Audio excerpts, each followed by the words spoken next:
આજના વિડીયોની અંદર આપણે વાત કરીશું ખેતીની જમીન વેચાણમાં જે નોંધ પ્રમાણિત કરવા માટે જે પ્રક્રિયા હોય છે એની અંદર સરકારનો અગત્યનો ફેરફાર. જે અગત્યનો ફેરફાર કરવામાં આવ્યો છે એની વિગતવાર માહિતી જાણીશું. તો વિડીયો અંત સુધી જોતા રહેજો. જો તમે અમારી ચેનલ પર નવા છો તો ચેનલને સબસ્ક્રાઈબ જરૂર કરજો. તો ચાલો મિત્રો, આજનો વિડીયો શરૂ કરીએ.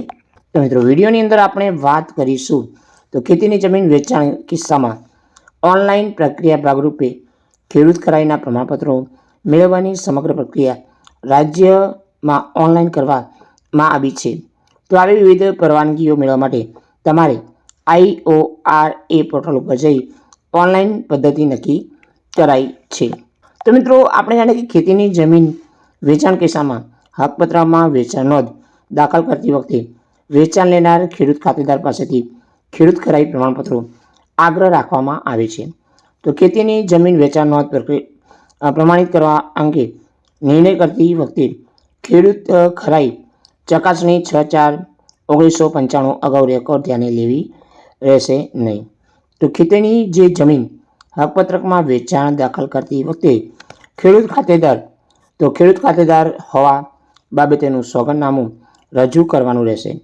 તો વેચાણ નોંધ પ્રમાણિત કરવા એ અંગે નિર્ણય કરતી વખતે સમક્ષ મહેસૂલી સત્તાધિકારી ખેડૂત ખરાઈ પ્રમાણપત્રનો આગ્રહ રાખવા રહેશે નહીં. તેમજ ખેડૂત હોવા અંગે ઉપલબ્ધ ઓનલાઈન રેકોર્ડ ચકાસણી કરી ખેડૂત ખરાઈ કરી તેઓ શેરો કરવાનો રહેશે. તો આમ ખેતીની જમીન વેચાણ મુદ્દે રેકોર્ડ બિન ઉપલબ્ધતા તથા ખેડૂત ખરાઈ પ્રમાણપત્ર મળવા અંગે અરજદારની હાલકી ન થાય તે માટે વેચાણ નોંધ પ્રમાણિત કરતી વખતે ખેડૂત 1995 પહેલાંનો રેકોર્ડ ધ્યાને લેવાની રહેશે નહીં તેવું રાજ્ય સરકાર દ્વારા ઠરાવવામાં આવેલ છે. તો મિત્રો, હજી જે ખેતીની જમીન છે એ ખેડૂત જે પ્રમાણપત્ર છે એ વેચાણ જે પ્રમાણપત્રની અંદર જે પ્રક્રિયા છે તો એની અંદર જે ઓનલાઈન હવે તમે કરી શકો છો. એ પણ IORA જે પોર્ટલ છે સરકારની જમીન બાબતે, તો એની અંદર તમે અરજી કરી શકશો. તો એ અંતર્ગત તમે અંતર્ગત ઓનલાઈન જે પ્રક્રિયા સરકારે કરવામાં આવી છે. તો જય હિન્દ મિત્રો, વંદે માતરમ, જય ગરવી ગુજરાત.